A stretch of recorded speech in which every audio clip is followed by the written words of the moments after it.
Prayers.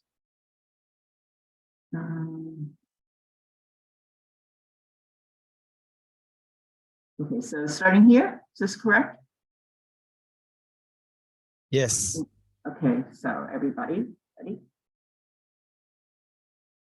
Enthused by great compassion, you taught the immaculate Dharma to dispel all perverted views. To you, Buddha Gautama, I pay homage. Enthused by great compassion, you taught the immaculate Dharma to dispel all perverted views. To you, Buddha Gautama, I pay homage.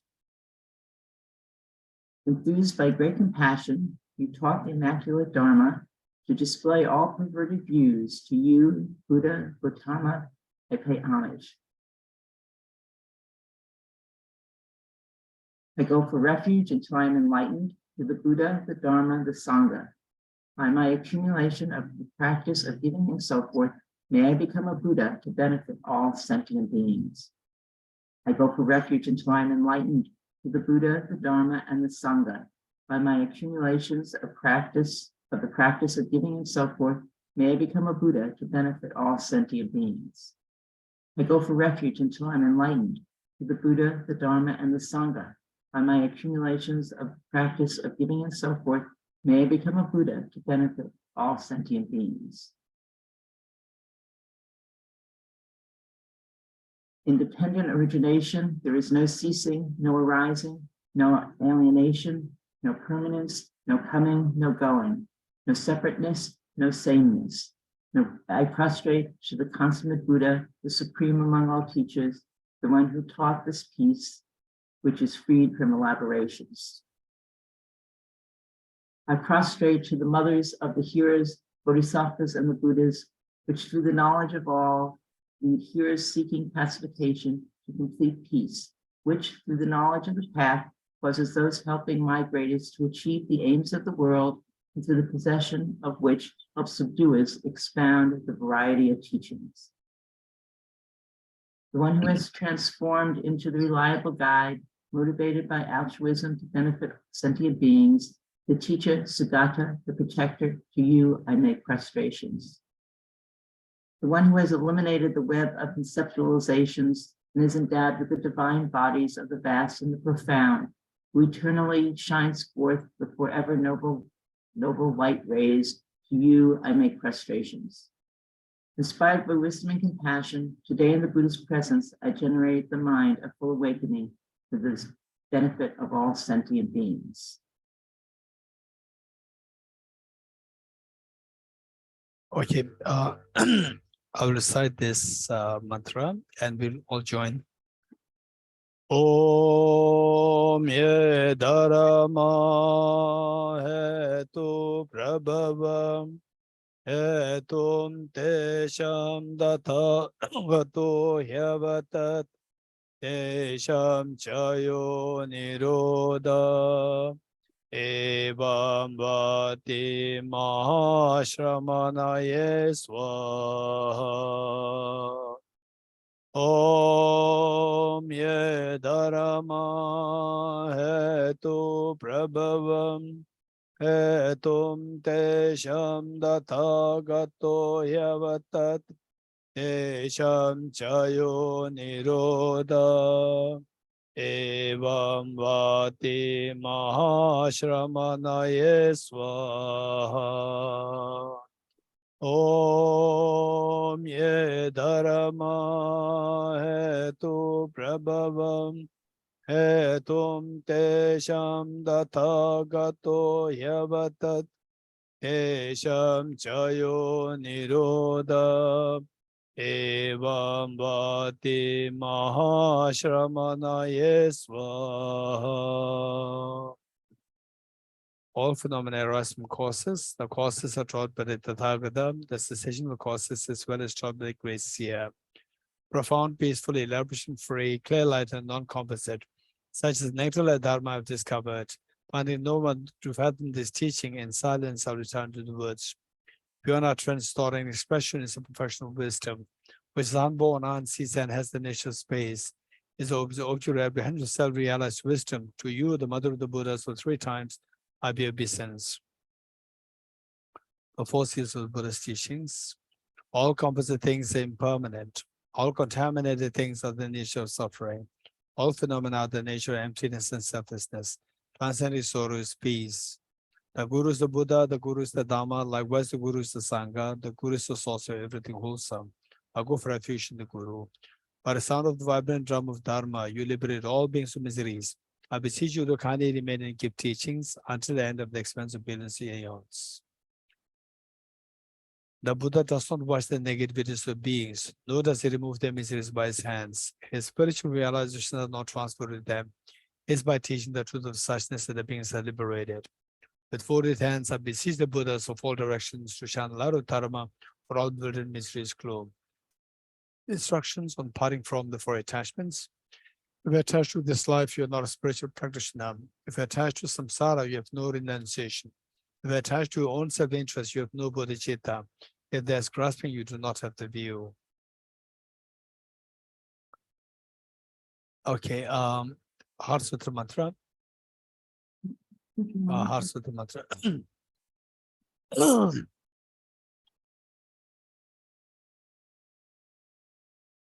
Yes, we'll say this together 7 times.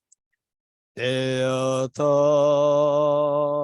Om Gate Gate Paragate Parasamgate Bodhisvatyata Om Gate Gate Paragate Parasamgate Bodhisvatyata Om Gate Gate Paragate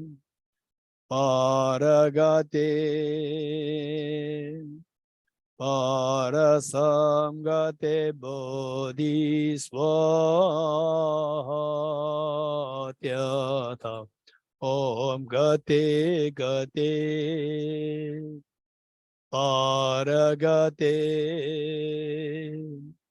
Parasamgate Bodhisvatyata Om Gate Gate Paragate Parasamgate Bodhisvaha.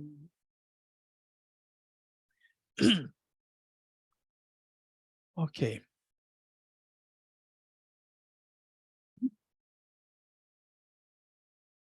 Thank you. Okay. Yesterday we created a space for us to know the benefit of learning, studying the wisdom of emptiness. The benefit that without this wisdom, we see that we'll continue to suffer, and all our miseries is a matter of the reality is that it's a matter of whose turn. It's just, it is like things in the water, like the ocean, the wooden log. Sometimes goes up, sometimes goes down, sometimes goes up, sometimes goes down. So likewise, some people in samsara, they're happy, and others are suffering. And then the next time, those people on the surface will come down. On the bottom, they go up, they experience a little bit of respite. And those who experience happiness, they will come down, they suffer. This is the nature of samsara. It's extremely painful. And yet there's a way out. There's a way out. And for this, how can we demarcate between what is a wise person and unwise person? Wise person are those people who are able to look for the proper solution. And where there's a problem, where the problem, where does it come from? Edharma hetu prabha, which we recited. All phenomena, there are some causes. So where do these problems come from? And the Buddha, who was once a prince, and the community know that if you continue to be a prince, eventually you become the king. And seeing this, the whole gamut of the miseries which the beings are going through, and that but just by becoming king, he can help, to some extent, the people in his kingdom, but not to full extent, and also that the helping other people is impossible. So this Prince Siddhartha realized that it's very important for him to look for a more permanent solution. So with this, he left the palace, and then we went in search of the path. And first he met with the teacher, the first teacher, Acharya Alarakalam, and who had a very deep meditative experience, what we call as the meditative experience of the realm of the vacuity. And this Prince Siddhartha, very soon he reached the same level of the practice or the level of the achievement, and he asked for more teachings from this teacher. And the teacher said that you got everything, and there's nothing more to learn. And yes, of course, Prince Siddhartha, he came to learn the solution, a solution to all the problems of everyone, not only himself, but everyone. And then he sought the help of second teacher, Acharya Udreka. And this teacher happened to have reached a level whereby the highest level within samsara, known as the realm of the peak of existence, And again, the Prince Siddhartha, he reached the same level as the teacher very soon, and asked for more teachings. The teacher said, you got everything. Yes, within the bounds of samsara, that was ultimate. But the Prince Siddhartha, he was looking for something more. So this is it is like, so you have somebody takes you for a holiday, gives you a picnic and so forth. But then again, you have to come back, you have to go through all the problems. So attaining the highest level, again, you want us to come back. So this is not the ultimate solution. I want the ultimate solution for all the beings.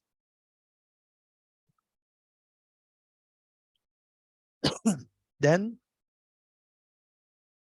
with this, then he left for 6 years of the austerity, the practice of austerity, and then finally he found this path, the path of the wisdom of emptiness.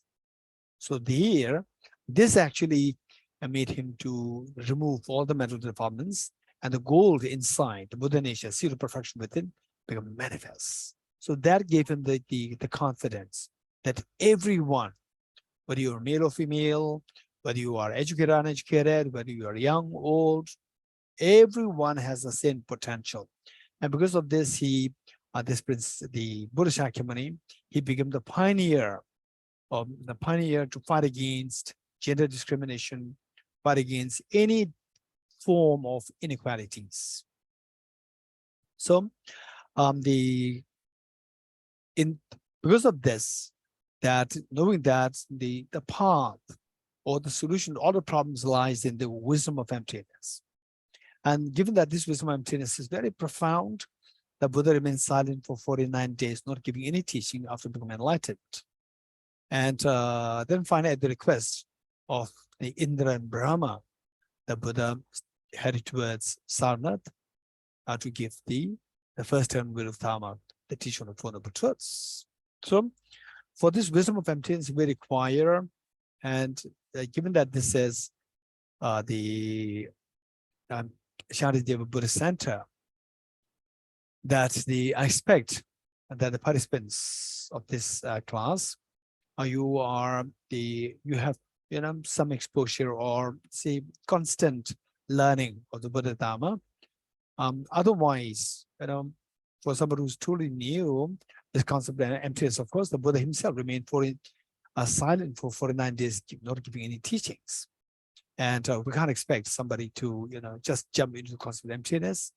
This is not really advisable. But here, this is because it's coming from the center, and the members, they expect it to be into the studies, more constant studies. So this is the sharing that I'm doing with you. So what is this emptiness? This next question. What is the emptiness? The first thing that we need to remember is that the emptiness that we are talking about, this can easily be misinterpreted as nihilism. And many people, say the classical Indian philosophers, Western philosophers, many of the philosophers, they think that Arya Nagarjuna's understanding of emptiness, this is idealistic, and some say that this is the idealism, and some say this is nihilism.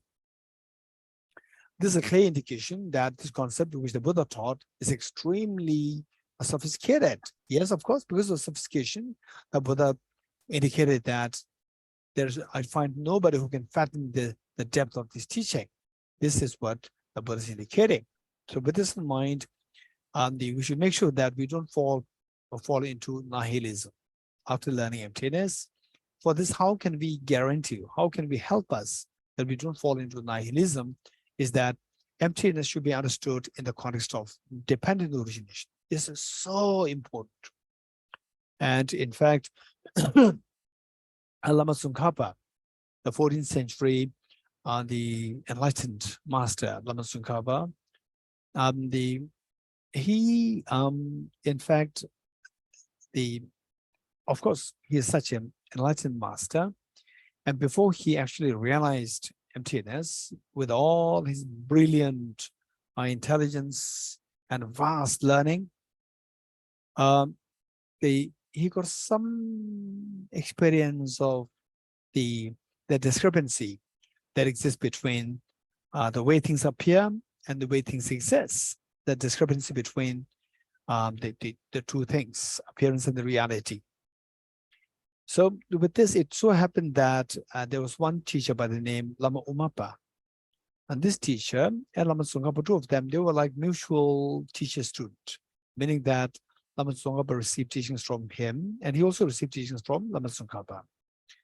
And this teacher, it so happened that this teacher used to have a direct communion with Arya Manjushri. And at that point, Lama Tsongkhapa, he did not have any direct access to the Arya Manjushri. So Lama Tsongkhapa made the request to Lama Umapa, please bring it to the attention of Arya Manjushri if my understanding of emptiness truly reflects that of the emptiness of the Prasangika or Arya Nagarjuna's the philosophy. And Arya Manjushri sent a message back saying that at the moment, it does not really reflect the Prasangika's philosophy of emptiness, but if you put effort in three things, one, to make an extremely strong supplication or fervent prayers to your fervent prayers, visualizing your root guru and your, the deity, the practice deity, these two as the one, and then make a very strong supplication. This is one factor. Number two factor is that you need to engage in, say, the more extensive the purification process and accumulation of merit. Number three is to go for extensive the learning, reading, and studying of the books on emptiness by the Indian masters, very standard Indian masters. So on this basis, then Lama Tsongkhapa, they left for his practice in as a solitary retreatant in solitude. He left for his practice with some of his students. Then within like 11 months, of continuous, accumulation of merit. So Lama Tsongkhapa today, we depict him as with a very elegant brocade clothes, the dress, robes, and so forth.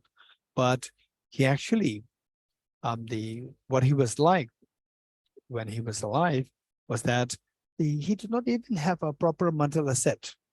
We have a mandala set, very elaborate mandala set, but he did not have even a proper mandala set. He offered the mandala to all Buddhas, Bodhisattvas, but to his guru and the patron deity on the stone slab. On a stone slab, he offered the mandala with the base of his hand, the rubbing it against the stone, and then offering the mandala. Then after a while, it just the whole skin just worn out, and it became sore. It was a sore, and this was how he exerted effort in the pursuit of the Dharma. And so with all these things, and then studying very rigorously, and then making a very strong fervent supplication to his guru, inseparable one with the patron deity. Then after 11 months, he had extremely precious dream of all the Narada masters related to the emptiness philosophy, like headed by Arya Manjushri, Arya Nagarjuna, Bodhisattva Arya Deva, and then Acharya Chandrakirti, and all these great teachers, and then the Acharya, what is that? Buddha Parita, Acharya Buddha Parita, all these masters there.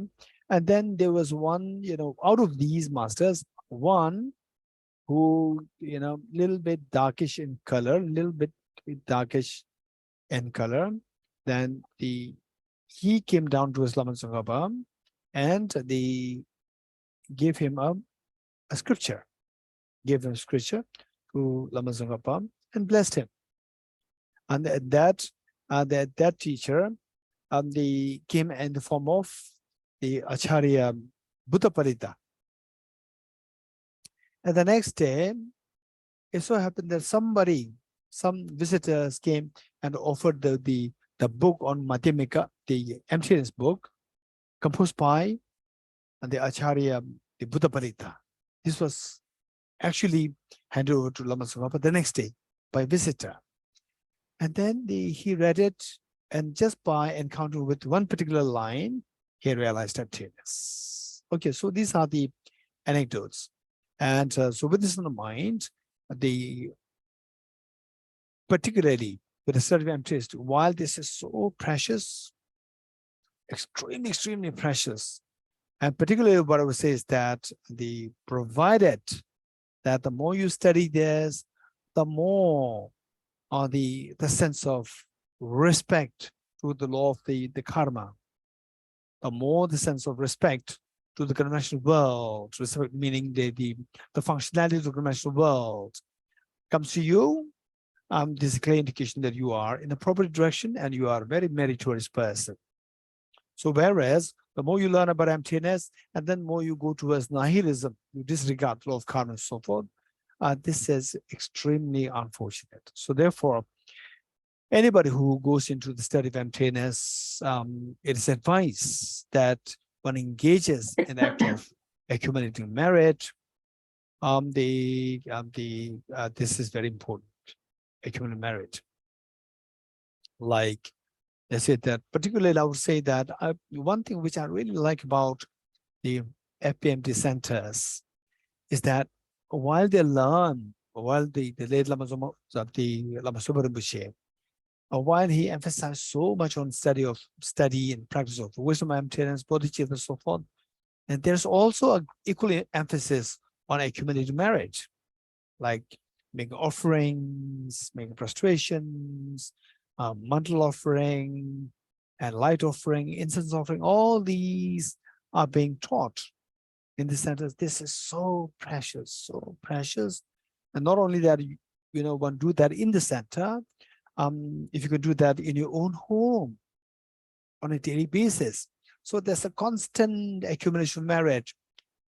So what do you mean by merit? In fact, some of the people who study with me, they ask this question. It's quite a common question. They go, what is meant by merit accumulation?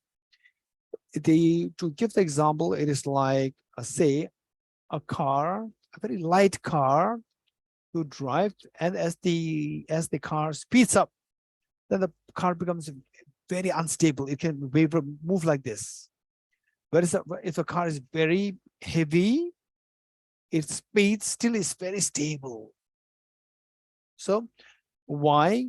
One has the weight there, the weight of the merit, weight, and one does not have the weight. So therefore, it's easily being moved by the wind as you move faster. So wisdom of emptiness is like you're moving so fast, when you are so light, when there's no support of the weight of the merit, then you can easily move like this and you can go into nihilism. It's very dangerous. So this is where we really need a merit accumulation. This is so important. And this is one thing. Then another thing to make sure that we don't fall into nihilism is that we have to understand emptiness in the light of dependent origination. And even Arya Manjushri, one of the advice given to Arya Lama Tsongkhapa was that while you focus on emptiness, you also try to reflect on the element of dependent origination. For example, what we discussed yesterday, that, say, for example, say, this is a flower. On the conventional sense, this is a flower. But on the ultimate sense, meaning when looked at it through electron microscope, you see the flower disappears. It's just empty. There's reality. So, but then looking at through electron microscope, you see that it is empty. And with your naked eyes, you see a flower. How come that the flower comes? Where does it come from? Where does this flower come from? From the object, it's just a bunch of atoms. Where does this flower come from? This question. So there, dependent origination. From the object is empty, but by dependence on many factors, like the atoms and your mind, which looks at this the bunch of the atoms, not through electron microscope, but with the naked eyes. So all these factors combined together, by dependence on these factors, the flower originates. Dependent origination. Dependent origination means independently there's no flower. What's the opposite of dependent origination? Independent existence. When you say this flower dependent originated, then it rejects independent existence. So when you reject independent existence, it implies dependent origination. Dependent origination means something is there, something originates by dependence. So it is not nihilism. This is where the emptiness should be understood in the context, in the context of dependent origination. Okay. So for this, it's so important for us to know these concepts, that this should be like the bedrock for our study of emptiness. Without these, it can be very dangerous, particularly some people who are, who may be a little intelligent, like, with a physics background or engineering background or mathematics background and so forth. And where the merit is missing, then you hear about emptiness and you get some idea, and then you just conclude that this is emptiness, and this is very dangerous. Lama Tsongkhapa, he warned in the Lamrim text, as well as in other books. Lama Tsongkhapa gave a very strong warning that when you get through your more like systematic studies of the emptiness, and you may get some feeling that, okay, things don't exist the way they appear to me. They don't exist. They're empty the way they appear to me. And you may come to a very quick conclusion that this is emptiness. Now I understood emptiness. So the one given is that if you come to such a quick conclusion, or the quick conclusion that I got emptiness, then this is the dead end. You will not progress any further. Because you think that this emptiness, you got emptiness.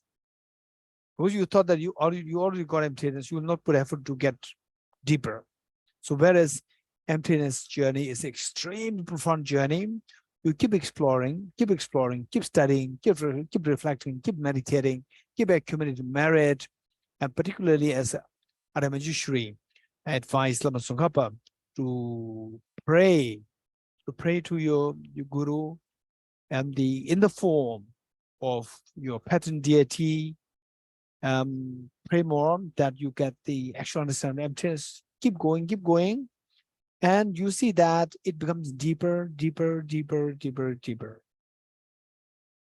And then if you truly understood it, then you will get to a point where, say, it does not become any deeper, but that that conviction grows, that emptiness and the functionality, these two are the two sides of the same coin. Emptiness and dependent origination, these are the two sides of the same coin. You will get the very strong feeling, and that this experience has a power to quell all our disturbing emotions, such as attachment, anger, jealousy, fear, and so forth. At the same time, to boost your virtuous mental states like compassion, generosity, all these, and the other cherished mind, and so forth. So this understanding will serve as a teach trainer for us. When that happens, then you understand emptiness is very defined. So what does a teach trainer do? Teach trainer, it has two functions. One, that it stops all the undesirable tea leaves, residual tea leaves, and it lets flow. It freely lets flow the drinkable tea. Likewise, this wisdom of emptiness, seen in the light of in the light of functional world, in light of the conventional the world. So with this, that your negative emotions will subside, it'll stop all the negative emotions, and then it let flow your compassion very freely towards all the beings. So for example, the opposite of what stops us from practicing compassion, what stops us from expanding in compassion is the anger, ego. And with the wisdom of emptiness, anger and ego are dismantled. When these negative forces, non-conducive factors are removed, then there is no obstruction for the mind to flow, your compassion to flow towards others. So this is how your compassion grows and your negative emotions are stopped. So this is a benefit of the wisdom of emptiness. So for this, as Arya advised Lama Tsongkhapa, that when we reflect on emptiness, we should not neglect to think about dependent origination as much as possible. So in this connection, I like to share with you that that emptiness should be understood in the form of dependent origination. Number one, emptiness equals dependent origination. Number two, dependent origination equals the middle way. Therefore, when I say A equals B, B equals C, we can deduce the A equals C. So likewise, when we say that emptiness equals dependent origination, and dependent origination equals the middle way, therefore emptiness equals the middle way. It's not nihilism. So the question is, how do we know that emptiness equals dependent origination? How do you know that dependent origination equals the middle way? If you're able to gain conviction that these two things are so efficacious, then naturally the conclusion becomes very efficacious as well. So how is emptiness, how is that emptiness equals dependent origination? For this, we need to know 5 points. Number one, emptiness. Emptiness. Number two, that emptiness does not mean nothingness. That emptiness is a short form of emptiness of independent existence. Number two, emptiness means emptiness of independent existence. For example, we talk about who, WHO, who. WHO, who is not just, who are you? It's the short form of World Health Organization. Likewise, say the emptiness is not just empty, nothing. It's a short form of emptiness of independent existence. Number two. Number three, emptiness of independent existence means nothing exists independently. Number three, nothing exists independently. Number four, nothing exists independently means everything exists by dependence. Everything exists by dependence. Number five, everything exists by dependence means everything is dependently originated. So with these five, the points, we come to deduce that, therefore, emptiness means the middle way. Let me repeat it. One, emptiness. Number two, emptiness is a short form of emptiness of independent existence. Number three, emptiness of independent existence means nothing exists independently. Number four, nothing exists independently means everything exists by dependence. Number four. Number five, everything exists by dependence means everything is dependently originated. So with these 5 points, we come to deduce that emptiness means dependent origination. Okay, the next part, B equals C. That is, dependent origination means middle way. How is dependent origination, how is it that dependent origination equals middle way? Dependent origination has two sides, dependence and origination. First, dependence. When we say dependent, it rejects its opposite. Opposite is independence. So when I say dependence, the first part, dependence, it rejects independence. And independence and absolutism, these two mean the same. Oh, he's independent, he's absolute. So the independence has a connotation of being absolute. So when you reject independence, absolutism is rejected. Extreme of absolutism is rejected. Then the other side is origination. When you say origination, origination means something comes to the origination, something comes to the existence. And what's the opposite of existence? Non-existence, nihilism. So when you say origination, it rejects nihilism. So now dependence, it rejects the extreme of absolutism. Origination, it rejects the extreme of nihilism. Bringing the two together rejects the two extremes. Rejecting the two extremes is following the middle way. Therefore, our dependent origination means the middle way. So now we have deduced the 2 points, that emptiness equals dependent origination and dependent origination equal the middle way. Therefore, emptiness equals the middle way. It is not nihilism. Okay, this is extremely important.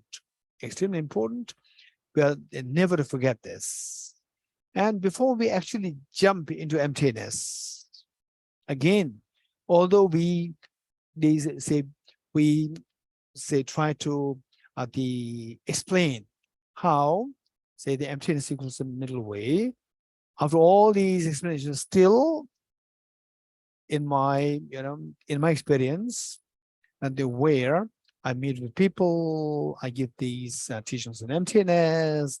We, talked about the emptiness equals dependent origination equals the middle way. And after a few days of teaching on emptiness, again, the people come with the same question, that if nothing exists, then who knows that nothing exists? The mind is still there. So we do not say nothing exists. Nothing exists means nihilism. So the point is that even though we study these things, because of our habituation in the intrinsicality of things, of our habituation into the belief in the intrinsicality of things, there's every tendency that even after learning that emptiness doesn't mean nothingness, still I say your mind can be carried away. If things exist, it should exist intrinsically. And if it does not exist intrinsically, it should not exist. So this is our tendency. So this tendency can kick in every now and then, but no need to be afraid of.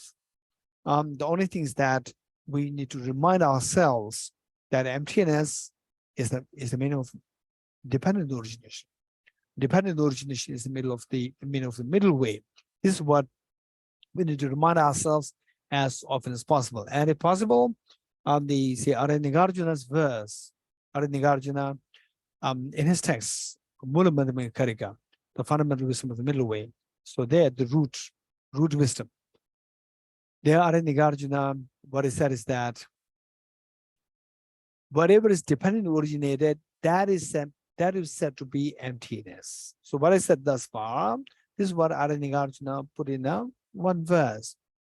Whatever is dependent originated, that is said to be emptiness. That being dependently designated, this is the middle way. So emptiness, dependent origination, these two mean the same, and that's the meaning of the middle way. This is what Arya Nagarjuna taught, and it would be good that for a mind which is like so addicted to seeing things as so objectively real. And so how to undo this? How to undo this? It is like, say a rubber band. Rubber band, you pull it, it stretches. You release it, again it goes back. Again pull it, like study of emptiness. You say, oh yeah, emptiness is not nihilism. It is dependent, is the middle way. You pull. And again release it. Again say emptiness means nothingness. Again, this will come to up. But how to make sure that this rubber band stays as stretched all the time? Very simple. Keep it stretched for like 2 days. And then you release it, it will not go back. So likewise, it's a matter of habituation. We need to habituate in this. This is the only way by which to undo our bad habit of believing in things as objectively real. Therefore, that the unintentionally, our mind automatically or spontaneously try to equate emptiness with nihilism. Okay, so therefore, how to undo it, just familiarize in these, like reciting this Arya Nagarjuna's verse every now and then, and remind ourselves how emptiness means dependent origination, how dependent origination means middle way, therefore how emptiness means middle way. We have to just constantly be mindful of this habituation. If you succeed in this, and of course naturally in the bank, if you keep depositing like $100 every day, naturally after 2 years, 3 years, 5 years, 10 years, the accumulation is going to be huge amount. Whereas you deposit in a bank for just 2 days and then leave it like this without depositing anymore for the next 10 years, even though time passes, you have nothing. You have only $200 there. So therefore, and this is the nature, the law of the nature, that the more you habituate, though your mind will be shaped. So, and Lama Tsongkhapa also, they advised us that this habituation is so important to leave imprints on our mind, that in the future lifetimes, say as a little boy or as a little girl, there's something that talks about emptiness, it just clicks your mind. It just clicks your mind, and they say your emotions will be just under control. Even somebody's a little girl like age 3, 4, 5, little girl or little boy, your mind can easily be very positively affected even by hearing the word emptiness, if you have planted a very serious, very deep imprint of the wisdom of emptiness in this life. So this is how things work. So with this in mind, from this what we learn, yes, now emptiness means the middle way. The emptiness means dependent origination. Dependent origin means middle way. Therefore, emptiness means the middle way. So now to delve into emptiness concept, again, 2 questions. All these things are meant to save us from falling into nihilism. 2 questions. The first question is, do things exist? If your answer is no, everything is empty, you fall into nihilism. Do things exist? No, nothing exists. The Buddha said nothing exists. Everything is selflessness.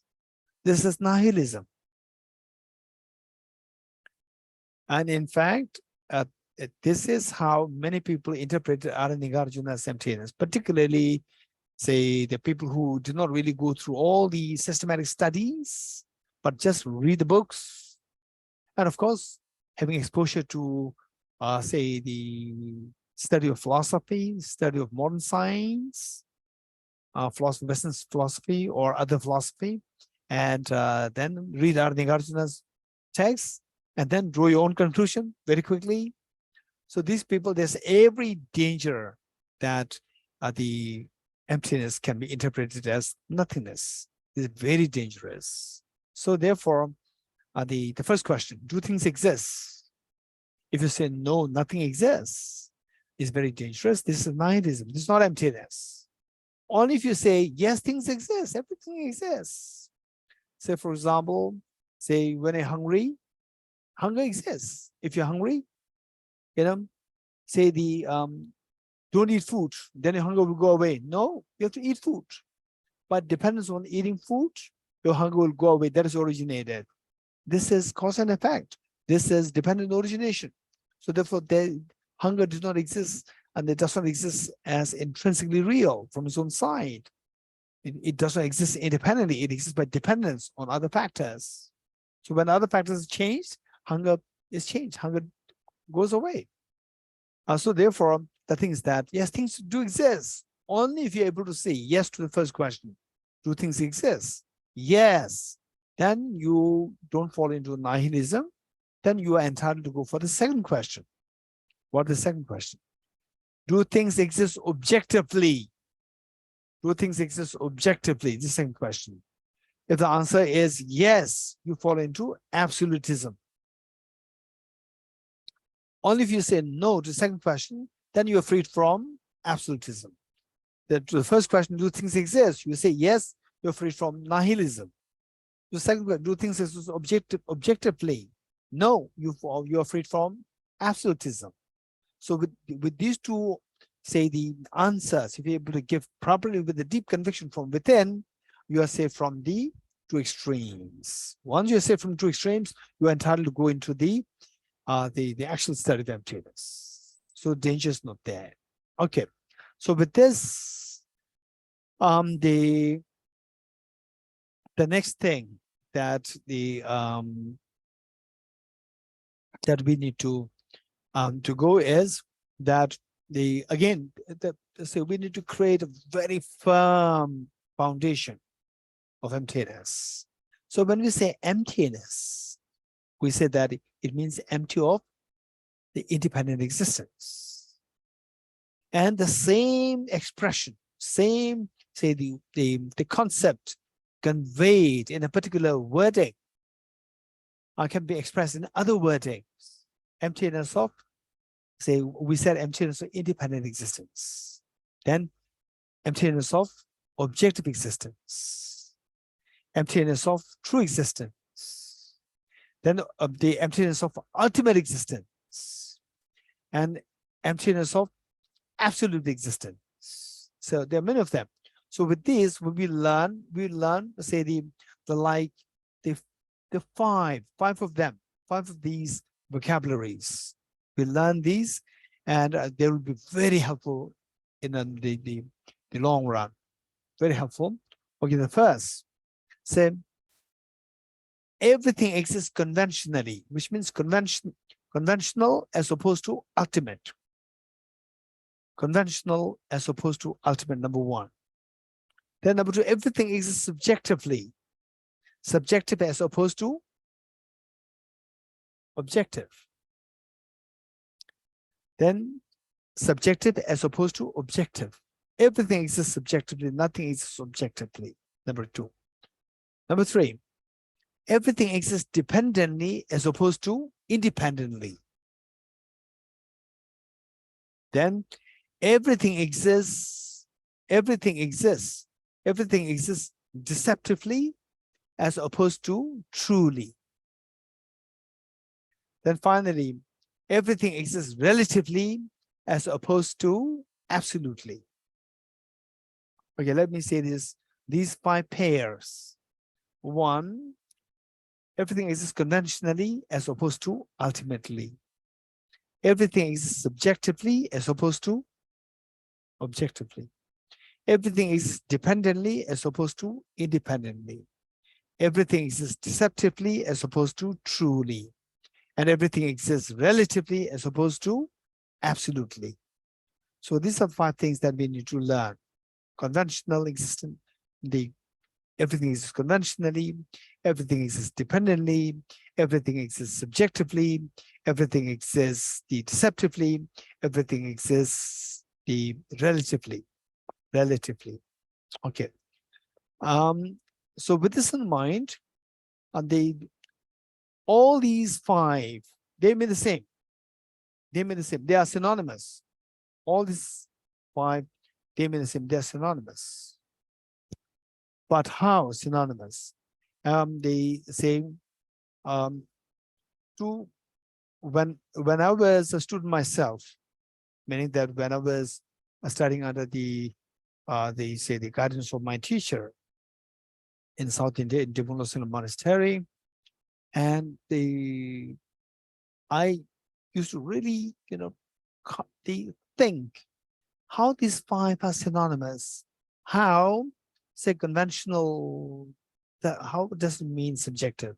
How does these 2 mean as, say, relative, or say the deceptive, or as dependent? How these are synonymous? This is something which I really put a lot of effort to try to understand this. And of course, gradually, it really helps. It helps. Things become clearer and clearer. Yes, gradually. It'll take time. But for time, we need to know these 5 points. And then think of the same concept from different angles. Then you can more stably reach the air. Okay. The conventional. We said that everything exists conventionally, nothing exists ultimately. So, like what? Like what? Conventional, how? In fact, I remember, and I'm sure that each one of you, you have your own personal experiences. Whatever experience that you had in your life related to these concepts, you can bring them. And that will be very helpful in your understanding, to take you deeper into the understanding of the emptiness, and that too more quickly. For example, when I was in school, before I became monk, I must be aged, I think, about 14 or 15. And as a part of the physics subject, my physics teacher taught us about the electricity. And he said that electricity, there are 2 poles. One is positive and one is negative. And as a young boy, and of course, I was so fond of physics since my childhood. When I was a very little boy, maybe age what? 8, 9. I was extremely fond of mathematics. Then when I reached age 14, physics was introduced as a separate subject from chemistry, biology. Otherwise, in the early years, they were all taught together as science. Then when I reached grade 9, then physics, chemistry, biology, they were taught as separate subjects. And I was so fond of physics, mathematics and physics. And when the teachers taught that the electricity, there are 2 poles, positive and negative. And I was so curious to know which is positive, which is negative. I was so curious. Okay, today I've been seeing all these electric wires, different colors, mostly two in pair. And sometimes there are three, one is neutral, two in pair. And now I know I'm going to learn. So why these two? So the first thing that I learned is that one is positive, one is negative. Now I'm more curious. Which is positive, which is negative? How do I know this? When the electricity moves, one moves like this negative, one moves like this positive. Oh, what is that like? I want to, so curious. And the teacher said that one is positive, one is negative, it's just convention. Then my whole, they said the being was shattered. I feel so uneasy inside. There's nothing objectively there to say that I'm positive, I'm negative, right? And since time immemorial, we are so addicted to seeing things as so objective, real. And today it was shaken. But as a little boy, I was not really introduced to emptiness, that it is subjective. I was not introduced to that. And then what is this? So I was so, the uneasy. A deep uneasiness came in me. And then after they completed my high school, then joined the monastery. Although initially, when I was in high school, I was thinking of becoming a physicist. And then for many factors, I moved into philosophy to become a monk in the monastery. Then there, I can learn this convention. It's just convention. Everything is going. It's not only the two electricity poles, one positive, one negative. Everything is conventional. Wow, that's amazing. That's amazing. Everything is conventional. And one of my teachers, not official teacher, but my personal, the teacher from whom I get a lot of advice.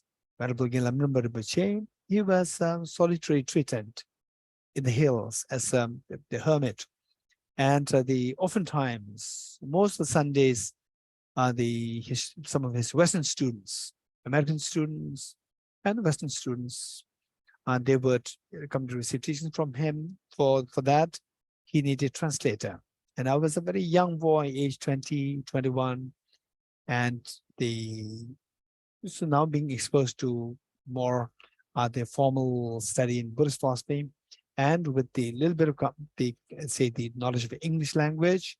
So my teacher would ask them, his students, to ask me to be their translator. So then almost every Sunday I would rush there. And going there sometimes, the morning prayers in the monastery, it would take a long time that I really had to rush to his hermitage. And rushing, it was not that easy. I had to really run, which otherwise would take like 1 hour to get there. I would reach there in half an hour.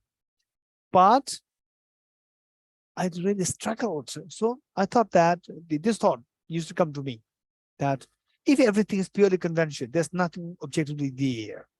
There's nothing truly there. If it's just purely subjective, purely what comes to your mind, why not then? I mentally think that I'm the hermitage, my teacher's hermitage, and somebody around the hermitage who wants to come to the town would imagine that in the hermitage, we just swap, and I'm there. But it doesn't happen. I have to walk. I have to run, no matter how much I say everything is subjective, still have to run, right? So what is this? All these questions are coming there in my mind. So of course, emptiness is very profound, and these questions are bound to come. And I'm so glad that that in my life I would say that what if somebody would ask me what is the best thing that happened to your life, I would say meeting with the teacher on emptiness and the meeting with the teacher on bodhicitta, these two things. And this says it doesn't mean that I'm a great practitioner, but just by thinking about the expansiveness of the unconditional of the bodhicitta is so healing to yourself. It makes you feel, so expansive. Your ego subsides and things become so easy.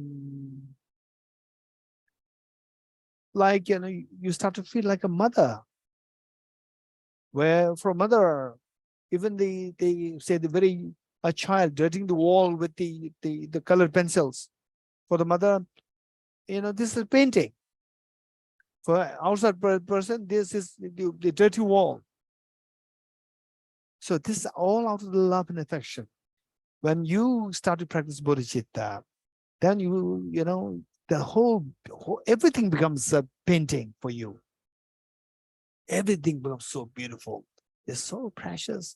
And the wisdom of emptiness, I would say that by no means I'm close to realizing emptiness, but all these many years of my studies, the practice, and so these give you some kind of conviction that this is the most fearless mind. If you get somewhere close to this, if you get a glimpse of emptiness, it gives you a fearlessness. And everybody, we have to live in fear. For example, like the fear of losing a job, the fear of not getting a promotion, and the fear of becoming sick. And look at COVID-19, 2020, where everyone had to live in fear. So with this, a glimpse of wisdom emptiness, fear will be resolved. So they say the wisdom of emptiness is the most fearless mind in the universe. And this bodhicitta is the most beautiful mind in the universe. So this is what I would say, that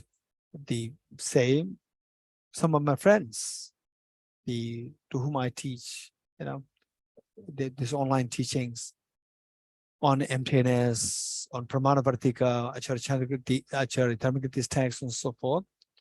And I constantly share with them that how I feel so connected with mathematics and physics, and how as a young boy was always dreaming to become a physicist.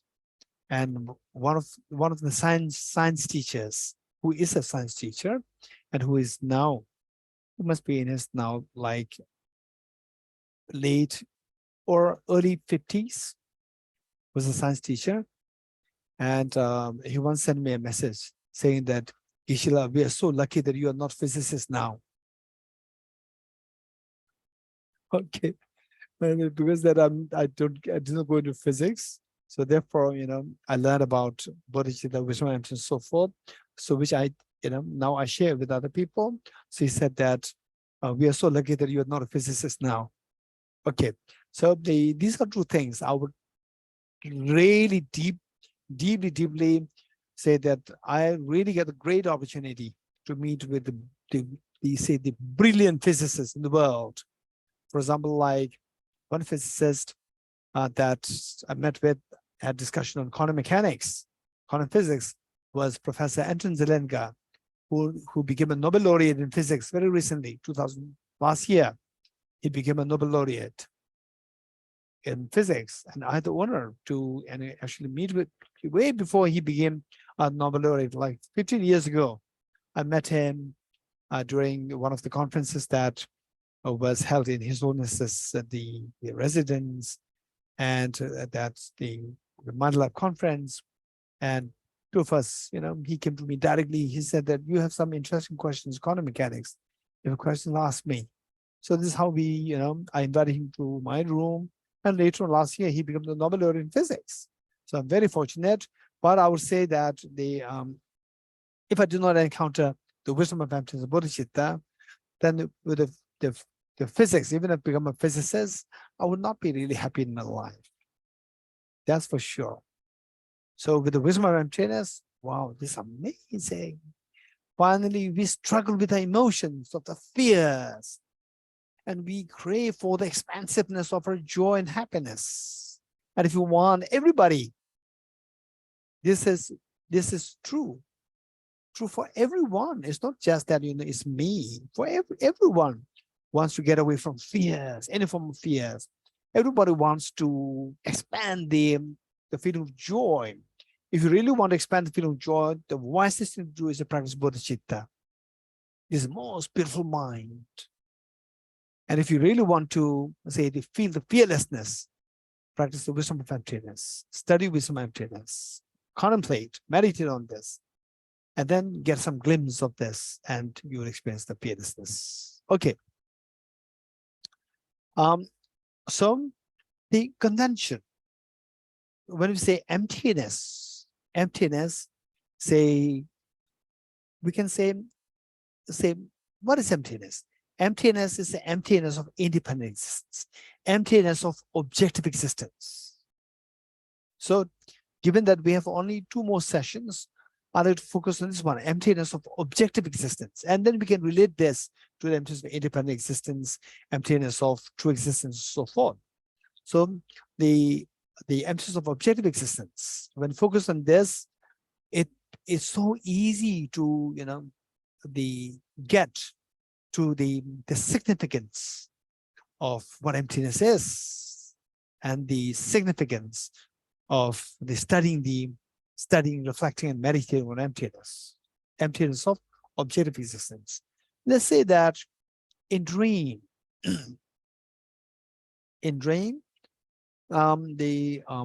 say a very pleasant dream and an unpleasant dream, very pleasant dream and unpleasant dream. There are so many commonalities between the two. If I asked you what kind of commonalities are there, anybody who likes to share with us? What commonalities are there between these 2 dreams? Very pleasant dream and extremely scary dream. There are many things which are in common. There are many things which are not in common.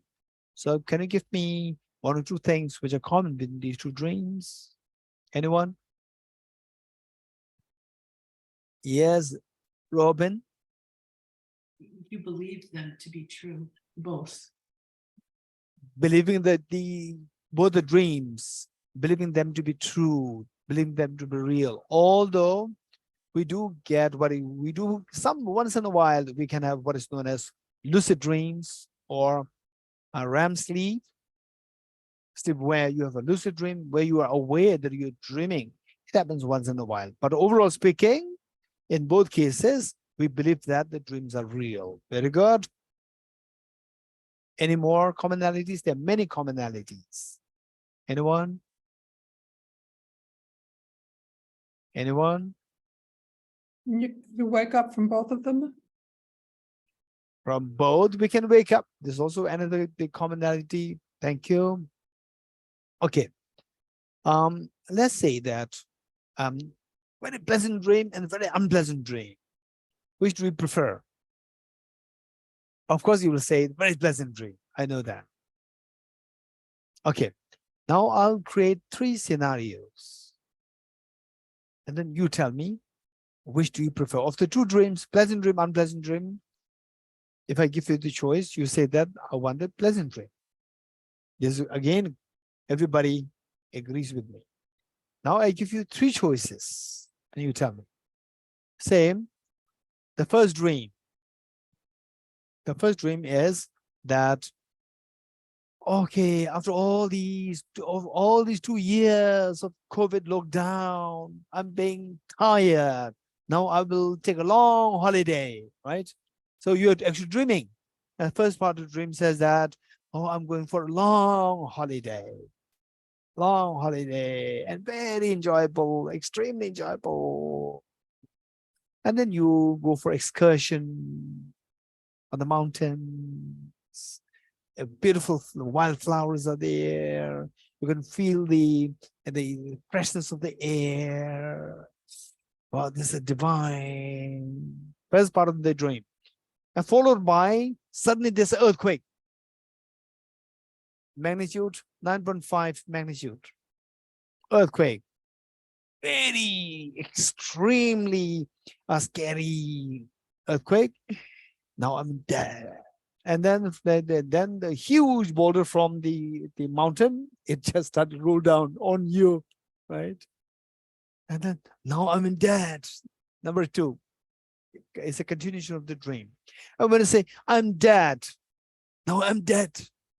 Your mother wakes you up. Your mother wakes you up. Lucky I'm not dead. I'm alive. Okay. So of the three scenarios that are created for you, which do you prefer?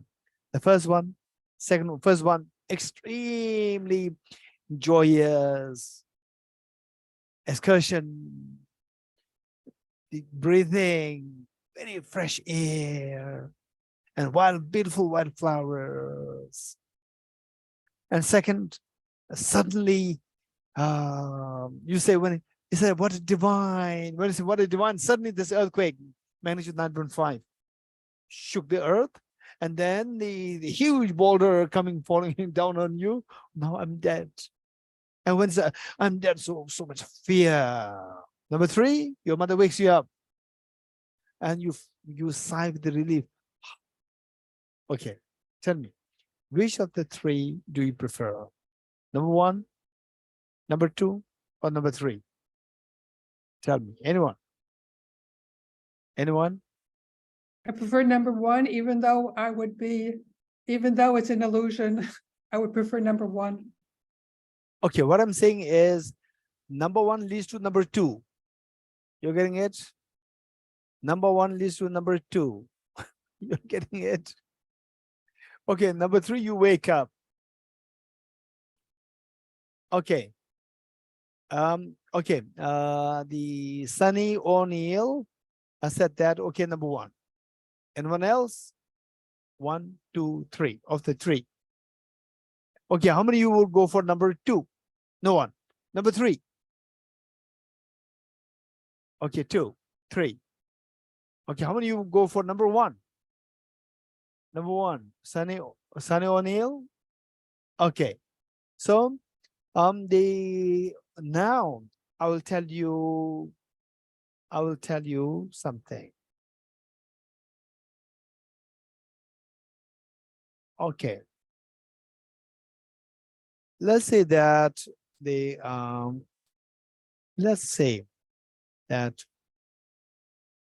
okay, cancer is a killer disease, and if the doctor diagnoses extremely initial phase of the cancer, very like say the 0.0001 seed of the cancer,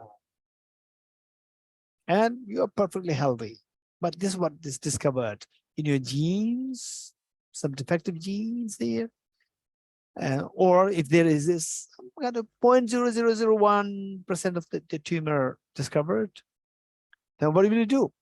Is it good or bad? It's bad. And particularly some of the doctors, they would go for what is known as the invasive treatment. Invasive. Some doctors will say that no, don't go for the invasive treatment, and till it really becomes serious, then you can go for the treatment. Till that point, don't go for removing it right from the very early stage. Okay, so I'll give you a clue that this very tiny, say, the potential of the cancer, right? So people prefer to remove it right while it is still very small. There's an English expression which says, "Stitch in time saves 9." So you remove it, and then the serious problems will be stopped. Likewise, even the first dream, pleasant dream, even this dream has a problem. You know what is the problem? Sunny O'Neill will not know what the problem is, and I'll tell you what the problem is. Okay, if I just give you these two choices, first dream and the pleasant dream and the unpleasant dream, just in these two choices, which will you go for? All of us will go for the first one, right? Okay, which of the two dreams do you like to have? The pleasant dream. Who will have this pleasant dream tonight? Raise hands. Who will have this pleasant dream tonight? Raise hands. Sunny O'Neill, you will have this. No, did you follow my question? There are two questions. One is who likes to have this dream tonight? Everybody. This is not my question. My second question, second one, that is, who will have this dream tonight? Sunny, you will have the dream tonight? No. Why not? It's a very pleasant dream. I Huh? would like, but I don't, I would like to have a pleasant dream. But will I? For sure? Yes. No, I am not sure, Why not? because I am not confident about having a pleasant dream. No. So why you are not confident about this, that you're going to have the pleasant dream tonight? Why not? It's a very pleasant dream. Yeah, because my mind does what it wants. Exactly. You don't have the freedom. You're getting it? How many would like to lose your freedom? Raise hands.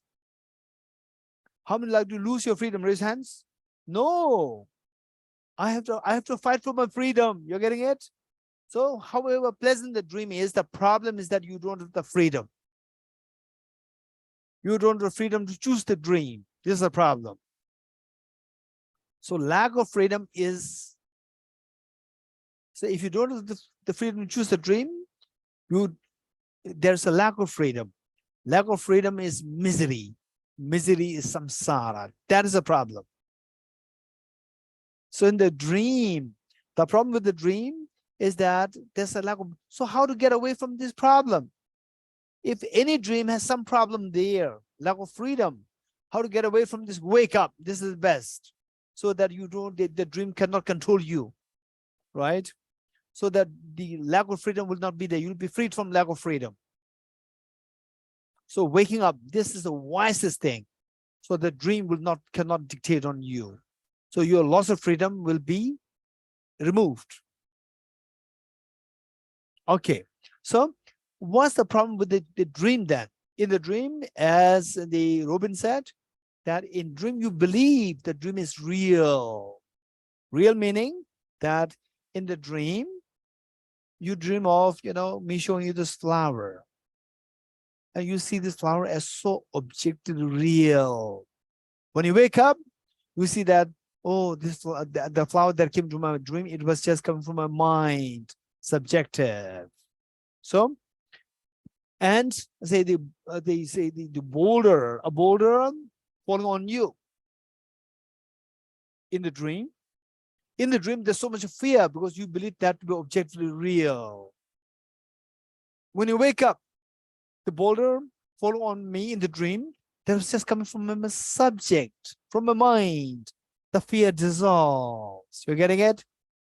So in the dream, you see the dream goes as real, or the dream boulder falling upon you as real, object real. That is ignorance. That is not wisdom. That is ignorance. And what is the outcome of this ignorance? Fear. When you wake up, you see that this boulder falling on you, it is not real. It is subjective. That's wisdom or ignorance. That is wisdom. What's the outcome? Your fear dissolves. So with the ignorance, the fear arises.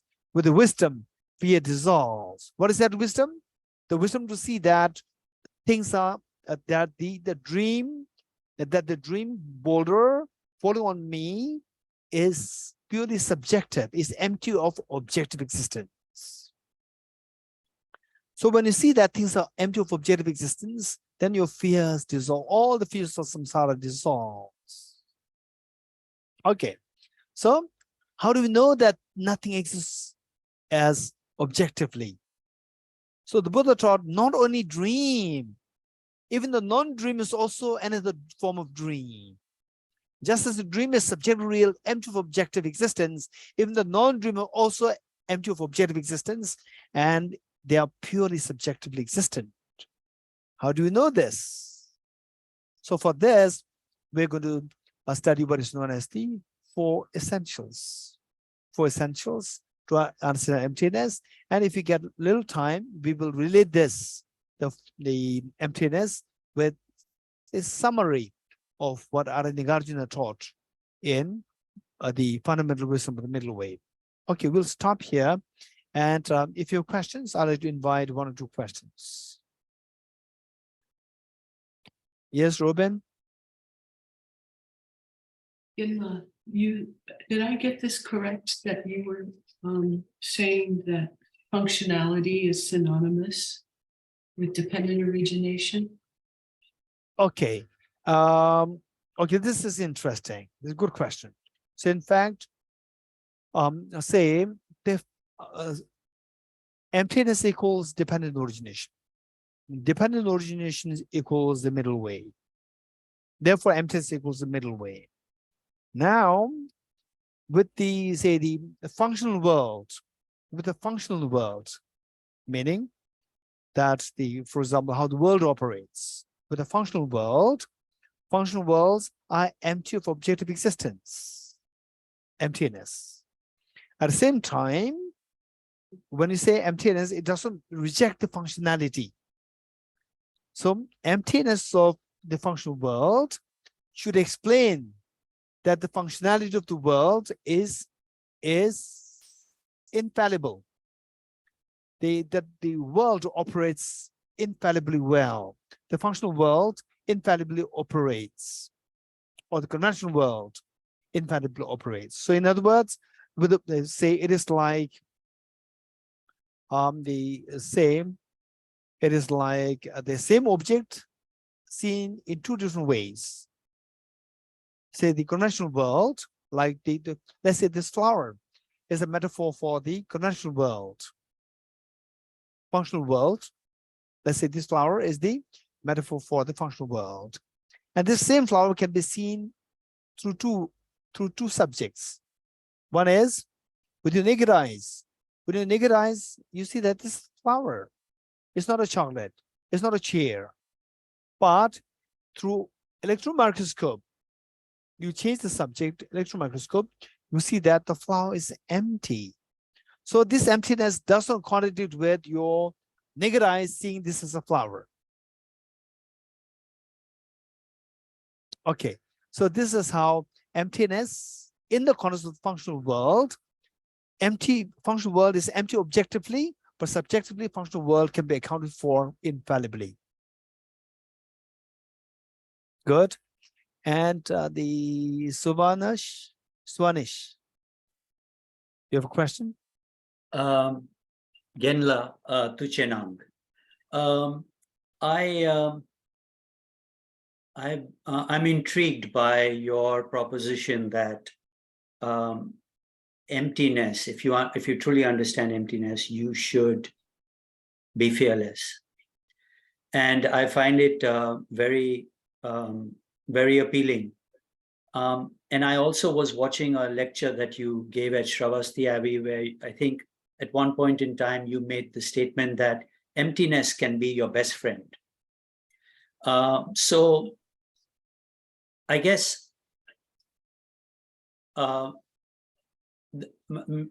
can give you maybe give you an example, right? When an event occurs, that's of concern. Say you have a health issue, a health diagnosis, like you said, and it's of concern. I can see that how I relate to my event is dependent on my mind. I see that.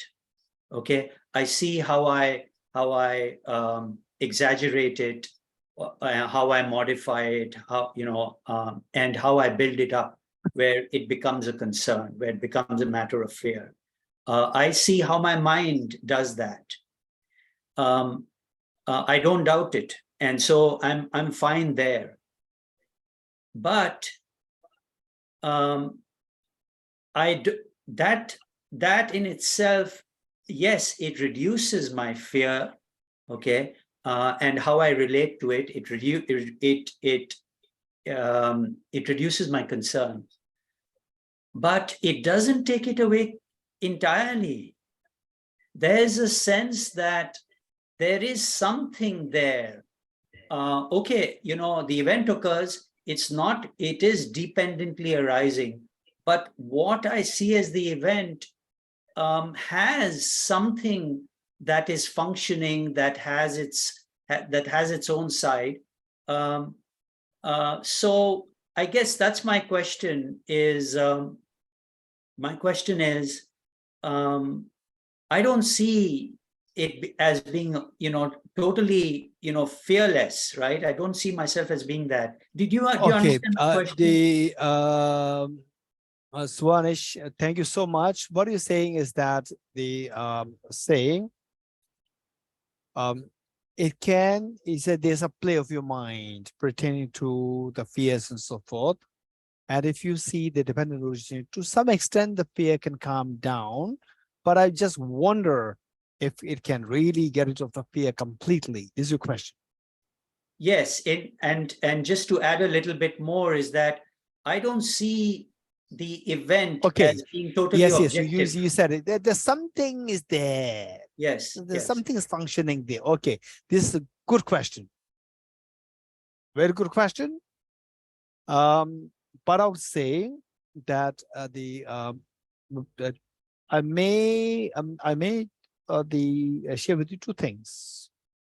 One is to double check that of course we can speculate. Oftentimes we have to, when we are not deciding, when we don't have the extremely clear understanding of what the object is, there's no choice other than just to speculate. Or you have to seek the help of somebody else. And so for this, what I would say is that two things. Number one is that, if your understanding of emptiness is 50%, 50% fear will go down. You're getting it?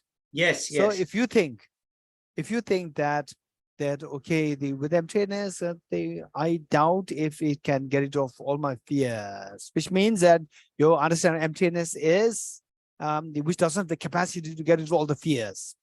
It's just a partial understanding.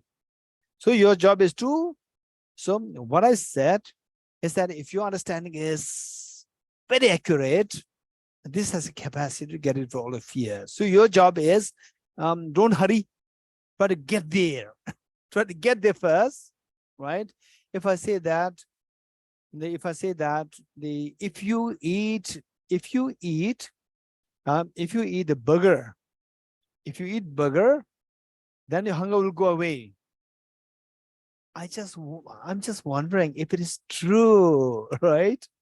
So because to remove my hunger, I have to eat chow mein, not burger. Burger may remove my hunger to some extent. Even if I eat 110 burger, 20 burgers, still this speculation. So when I say that eat, say for some people eat one burger or two burgers, three, then your hunger will disappear. Eat it first. Don't just speculate. Eat it, and then see that the hunger disappears or not. So likewise, get to the actual understanding of emptiness. How do you know that I got the emptiness or not? So for this, you have to go for this one is 5 levels of emptiness. Go for these 5 levels of emptiness and check. First, you have to understand each one of them and check your understanding tallies which fits where. It matches with which of the layers. That is so important. So therefore, this is so important. What are the 5, right? First, emptiness of permanent, unitary, independent self. Number 2, emptiness of autonomous substantial reality. Number 3, emptiness of external reality. Number 4, emptiness of true existence while not rejecting intrinsic reality. Number 5, emptiness of intrinsicality. 5 layers. Study each one of them and then see your experience of emptiness. It matches with which of the 5. And if it matches with the first, go for the second. If it matches the second, go for the third, fourth, fifth. So this is how we have to proceed. Good. Any more questions? Thank you. Welcome. Welcome. Okay, Robin. Thank you, Geshe. That was an incredible answer. maybe this is going a little bit too far afield, but maybe before the end of this class, we can talk about the third level of dependent origination. And you brought up the word designation in your talk today. And I'm wondering if this designation coincides with the third level of dependent origination in terms of labeling. Wonderful, wonderful. Thank you, Geshe. In fact,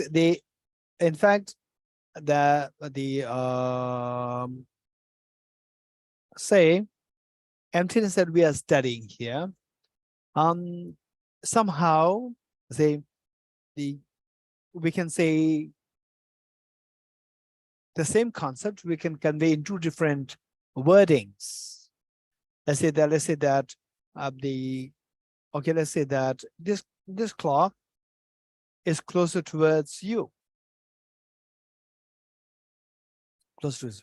And I rush and say that, oh, this clock is mine. This clock is mine. In other words, I'm saying that it's not yours. So if I say it is not yours, it's very offensive. So a nice way of saying it's not yours is that it's mine. These two mean the same thing. When I say it is mine, it means it's not yours. So it's not yours is very direct. It's mine is another way of saying it's not yours. So these are the two different ways of presenting the same thing. Likewise, things are empty for objective existence. Objectively, there's nothing there. Even from how, Savanish said that something is there. Even that is a belief in degree of objectivity, right?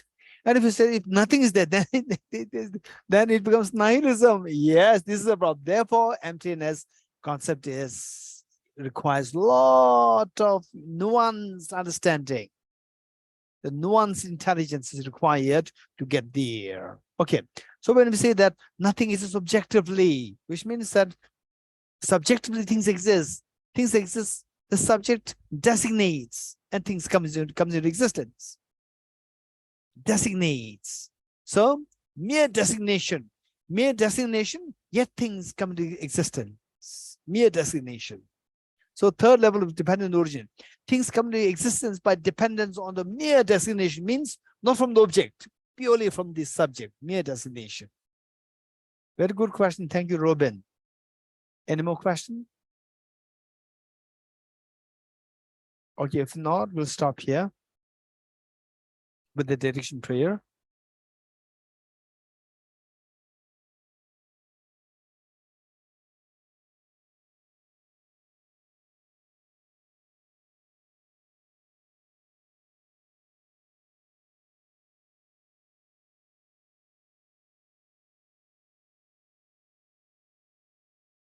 Okay. Yes, Shelly, you can recite. Sheila.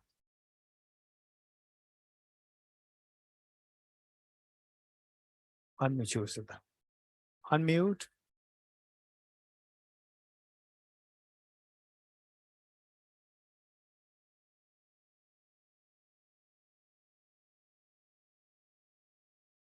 Okay. Okay, sorry about that.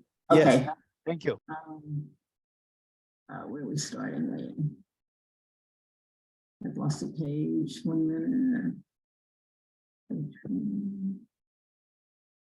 Oh, okay. Okay, sorry. In the land encircled by snow mountains, you are the source of all happiness and good. O powerful Tenreze Tenzin Gyatso, please remain until samsara ends. Just as the brave Manjushri and Samantrabhadra too realize things as they are, also I dedicate all these merits in the best way that I may follow their perfect example. I dedicate all these roots of virtues with the dedication praised as the best by all the Buddhists who appeared in the 3 times so that I might perform the noble Bodhisattva's deeds. May the supreme bodhicitta that has not arisen arise and grow, and may that which has arisen not diminish but increase forevermore. As long as space remains, as long as sentient beings remain, until then may I too remain to dispel the miseries of the world. Due to all the merits of these virtuous actions, may I quickly attain the state of Guru Buddha and lead all sentient beings without exception into that enlightened state. May I dedicate the merit thus gathered towards the realization of the deeds and the prayers of all the Buddhas and the Bodhisattvas of the three times into the upholding of the Dharma of teachings and realization. May I, in all lives, through the force of this merit, never separate from the four wheels of the Mahayana vehicle and accomplish all the stages of the path, renunciation, bodhicitta, perfect view, and the two stages. With the wish to free all beings, I shall always go to refuge to the Buddha, the Dharma, and the Sangha until I reach full enlightenment. May the poor find wealth, those weak with sorrow find joy. May the forlorn find hope, constant happiness, and prosperity. May all who are sick and ill quickly be freed from their ailments, and may every disease in the world never occur again. May the frightened cease to be afraid, and those bound be freed. May the powerless find power, and may people think of benefiting each other. By the merits we have accumulated, may every single being abandon all forms of wrongdoing and perpetually engage in virtue. May they never be parted from the mind of bodhicitta, and may they always engage in the bodhisattva's conduct. May they be cared for by the Buddhas and relinquish the actions of devils. May no living creature suffer, commit wrong, or ever fall ill, when no one be afraid or belittled, with their mind ever be depressed, or out their minds. May all the pains of living creatures ripen upon myself, and through the might of the Bodhisattva Sangha, may all beings experience happiness. Having dispelled all inner and outer obstacles and downfalls, such as poverty, despair, oppression, cruelty, epidemics, and natural disasters due to environmental degradation, may all beings forever enjoy the glory of peace and happiness. Inspired by wisdom and compassion, today in the Buddha's presence, I generate the mind of full awakening for the benefit of all sentient beings. I go for refuge to the triple gem. I confess all negativities individually. I rejoice in the virtues of all beings. I hold the precious Buddhahood in my heart. By the power of practicing and supplicating to you, may all be free from sickness, poverty, and conflicts, and may Dharma and the auspiciousness proliferate in all places where we abide. The path of union, of emptiness and compassion is lucidly explained by the protector of both the Dharma and the beings of the land of snows. You are the lotus holder, Tenzin Gyatso. We supplicate you that your wishes are fulfilled spontaneously. May the operations of evil thoughts and deeds, of the negative forces of humans and non-humans who harbor malice through perverted prayers against the teachings of the Buddha, be totally vanquished through the power of the truth of the three jewels. By dependent realization of the profound suchness of appearances and emptiness, together with the force of great compassion of the three jewels and the power of the truth, and through the virtue of the infallible law of karmas and their fruits, may this truthful prayer of ours be unhindered and quickly fulfilled. May the teachings of this benefit one till world's end be unshaken by the winds of evil thoughts. May it always be met by innumerable beings who find conviction in the teacher by understanding the teaching's true nature. May I never falter even for an instant to uphold the excellent way of the sage, which illuminates the principle of dependent origination of all my births, even giving away my body and life. May I spend day and night carefully reflecting by what means can I enhance this teaching achieved by the Supreme Savior through strenuous efforts over countless eons. In all my lives, never separated from perfect gurus, may I enjoy the magnificent Dharma by completing the qualities of the stages and the paths. May I quickly attain the state of Vajradhara. Throughout my future lifetimes, may I always be guided by Arya Manjushri and be able to uphold the Dharma in general and the teachings on dependent origination in particular, even at the cost of my life.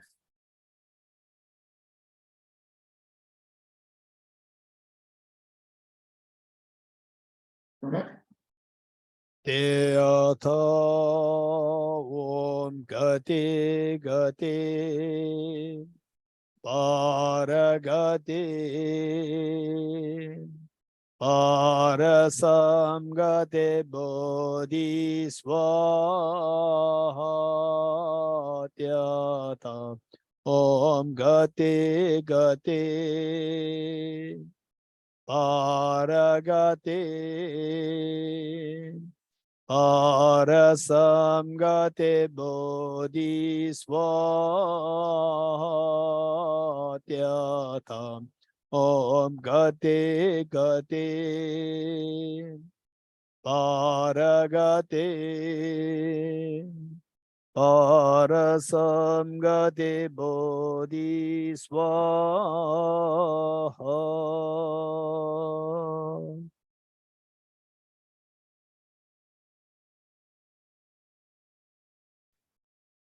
Good Sunday. Happy Sunday. Thank you. Thank you. Thank you. everyone. Thank Thank you, you, Geshe. everybody. Thank you. Wonderful teaching. See you all next week.